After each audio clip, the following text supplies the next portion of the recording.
What's up, y'all? Wyatt Hollywood here. Here to do a review on the AMP suspension.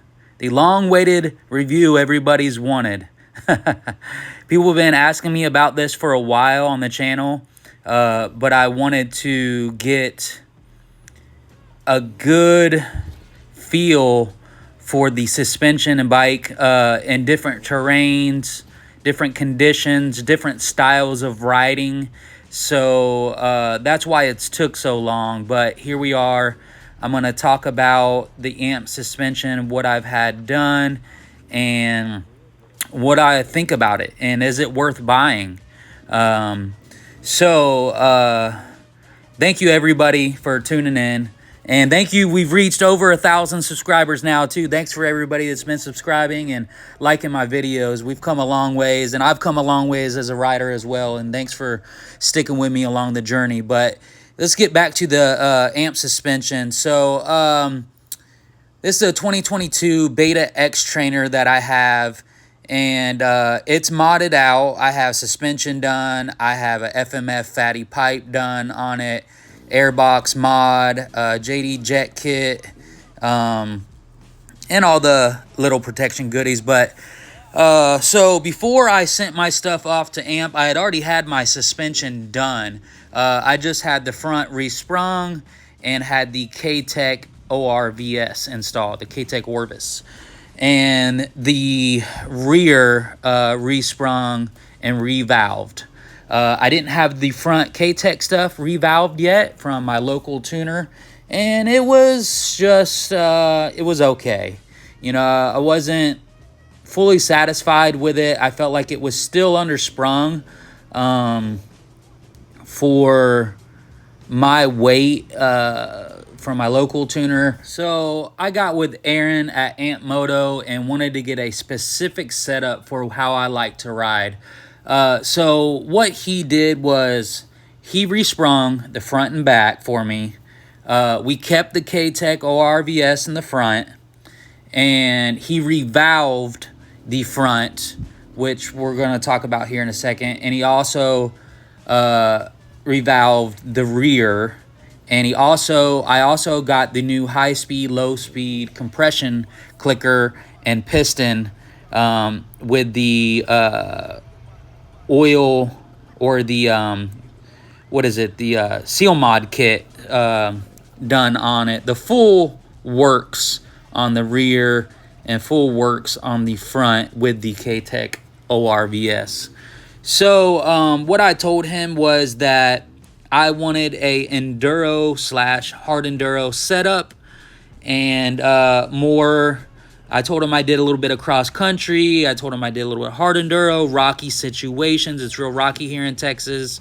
I still race some little bit of high speed stuff every now and then, but mainly what I've been focusing on is my enduro / hard enduro technique. Lately, it's what I've been working on. So I told him I wanted to set up like that. And as you see here, more like enduro cross, that setup in hard enduro.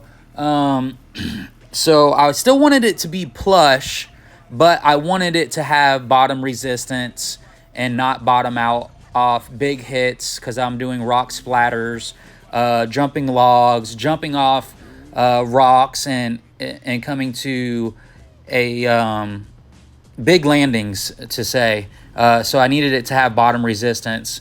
So I spoke with him on that, and he built me a setup. I sent it off to AMP, got it back in a couple weeks, and when I got it, other thing was, I told him too, I'm a mid-pack B intermediate to front pack at times. Just depends on what style of riding. I'm a better technical rider than I am a fast rider at cross country. So I excel more in the technical hard enduro stuff. Because that's kind of what I've always focused on, more as like a trials rider technique. So with that being said, anyways, when I got the bike in the back, I put the suspension on. First thing I thought was, it's good, but it was a little stiff for where he had my clickers at. But I'm going to elaborate on that. So I did tell him it was an enduro / hard enduro setup, and it felt really good pushing at speed with the way he had the clicker set from the beginning. As I wanted to ride more technical, hard enduro, slow pace, don't even come out of second gear stuff, and big rocks, chunky rocks, rolling rocks, I realized I needed to come off the compression a little. So I went out 2 clicks at first, see how it felt good. Went out another 2 clicks, and it felt perfect. It was very plush. Now, when I ride at speed, I do like it set to where he had it. Riding more enduro, fast-paced stuff with single track and like cross-country type stuff. It's very planted. It feels a lot more stable. It overall just felt great. Now, the rear shock, I'm talking about the front end here. The rear still felt better, has good bottom resistance. So did the front, has great bottom resistance, jumping off stuff and landing. The rear, the rear shock is just okay. It's not great on this bike. And with his, bladder kit and all that and what he does, it does make a big difference. It's better.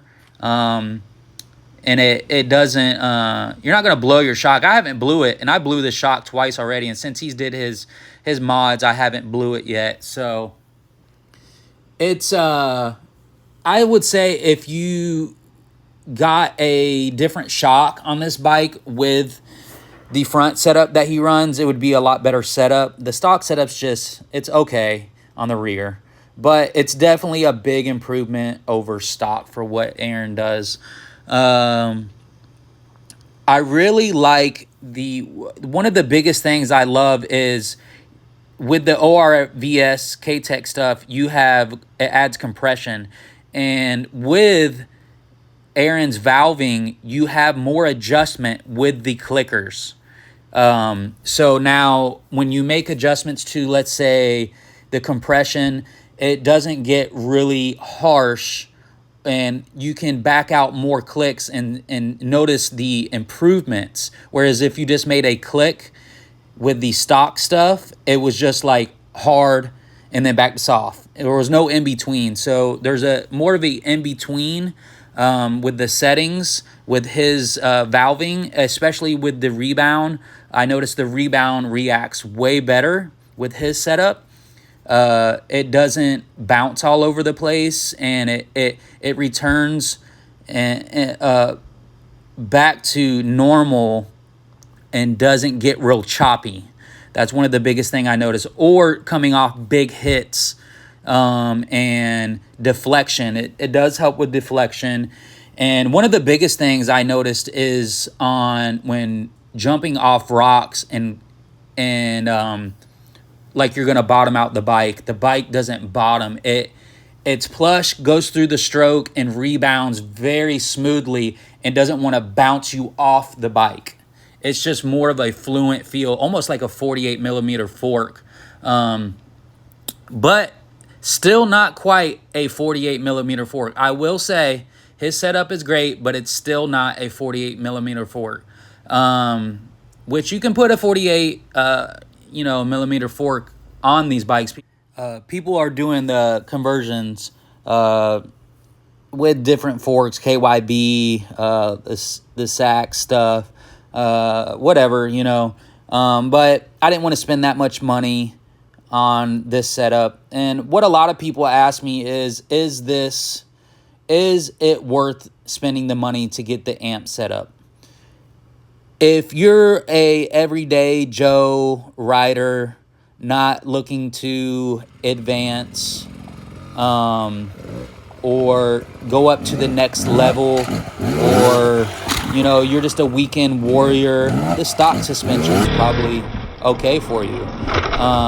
If you're starting to get up to an intermediate and you're doing more technical riding and riding at speed, then yes, the setup is definitely worth it. It all depends on your budget, which route you want to go, every setup that he has is going to be a big improvement, I think. My setup that I asked for was great, and Aaron basically gave me what I asked for, and I was happy with my purchase. What I'm so happy about is, too, I haven't blown the rear shock. I was going through rear shocks, blowing the seal continuously, and since he, did his rework, I haven't had a problem. So I'm happy. The Beta Xtrainer is a special bike, and it just depends what you want to do with the bike and how much you want to spend. But whatever setup you go with is going to be great. I'm happy with my setup. Thanks, Aaron. Thanks, Amp.